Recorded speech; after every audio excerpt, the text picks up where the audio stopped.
साम्राज्य, सामान्यांचा असामान्य आवाज. पुणे जिल्ह्यातील नसरापूर येथे 3.5 वर्षांच्या चिमुकलेवर झालेल्या अमानुष अत्याचार आणि हत्येच्या घटनेने संपूर्ण महाराष्ट्र हादरला असून या घटनेचा तीव्र निषेध सोलापूर लोकसभा मतदारसंघाच्या खासदार प्रणिती शिंदे यांनी केला.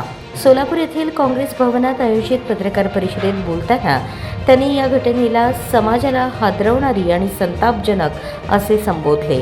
आरोपीला तात्काळ फाशीची शिक्षा देण्याची मागणी करत त्यांनी राज्यातील कायदा सुव्यवस्थेवर गंभीर प्रश्न उपस्थित केले. यावेळी प्रणिती शिंदे यांनी सांगितले की पॉक्सो अंतर्गत गुन्हे नोंदवले जात असले तरी कठोर आणि जलद शिक्षा होत नसल्याने गुन्हेगारांचे मनोबल वाढत आहे. त्यांनी राज्य सरकारला तात्काळ शक्ती कायदा लागू करण्याचे आवाहन केले. तसेच अशा गंभीर घटनांदरम्यान सत्ताधाऱ्यांकडून जल्लोष व उद्घाटन कार्यक्रम घेतला जाणे ही अत्यंत असंवेदनशील बाब असल्याची टीका त्यांनी केली. राज्याचे मुख्यमंत्री देवेंद्र फडणवीस यांनी या प्रकरणाची नैतिक जबाबदारी स्वीकारून राजीनामा द्यावा अशी मागणीही त्यांनी केली. सोलापूर जिल्ह्यात अलीकडील काळात वाढलेल्या खून व अत्याचाराच्या घटनांचा उल्लेख करत त्यांनी राज्यातील कायदा सुव्यवस्था ढासळल्याचा आरोप केला. नसरापूर प्रकरणातील आरोपीवर यापूर्वी गुन्हे दाखल असूनही तो जामिनावर कसा सुटला याची सखोल चौकशी करण्याची मागणी त्यांनी यावेळी केली. 2 सेकंड का जेव्हा आपण ते बघतो टीव्हीवर तेव्हा अंगावर शहारा होतो आणि मग ते सगळं असताना तुम्ही जल्लोष साजरा करता, तुम्ही पेढे वाटता. त्या नराधमाला ताबडतोब फाशी झाली पाहिजे. शक्ती कायदा जेव्हा आमची सत्ता होती तेव्हा आम्ही त्या समितीमध्ये होती, आम्ही अंमलात आणलेला. निर्भयानंतर आपण तो शक्ती कायदा महाराष्ट्र राज्यात आणला. त्याची तो लागू करा, त्याची अंमलबजावणी करा. कसली भीती आहे तुम्हाला? विकृत मानसिकता आणि ती वाढत चालली आहे महाराष्ट्रात. का? कारण का वरपासून खालपर्यंत हे जे गुन्हेगार आहेत त्यांना सपोर्ट आहे. तुम्ही ठाण्याचं पण बघा, अनेक मी तुम्हाला सांगू शकतो. आणि मग करतात काहीतरी, खरात असतील, हे असेल.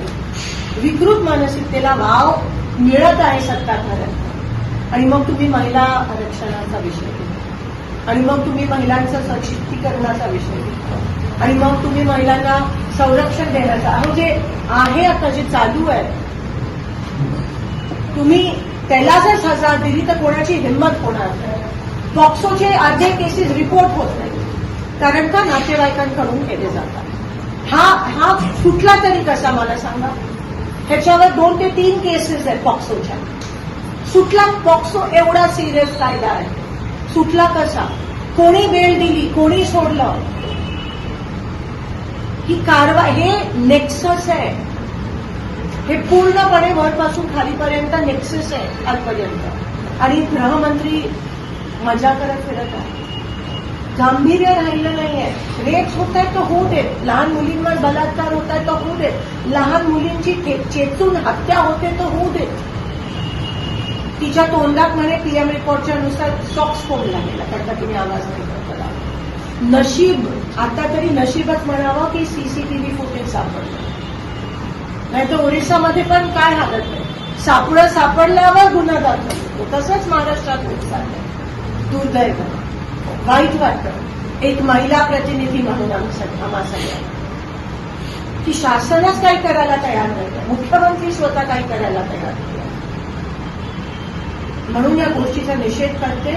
आम्ही काँग्रेस पक्षाच्या माध्यमातून गृहमंत्री तथा मुख्यमंत्री देवेंद्र फडणवीस राजीनामा मागतो.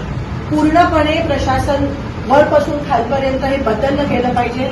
आज जर कोणाला जाणीव नसेल, तुम्ही संविधानाची शपथ घेऊन ह्याच्यात येता, पण आज तुम्हीच जर रेपिस्ट असेल, बलात्कारी असतील, बाळू माफिया असतील, गुन्हेगार असतील, जर तुम्ही त्यांना पाठीशी घालत असाल तर तुम्हाला ना प्रशासनात ना शासनात राहण्याचे काही अधिकार नाही. ताबडतोब राजीनामे घ्यायला पाहिजे, सस्पेन्शन्स घ्यायला पाहिजे आणि त्या नराधमाला ताबडतोब सजा फाशीची मिळाली अशी आमची मागणी आहे.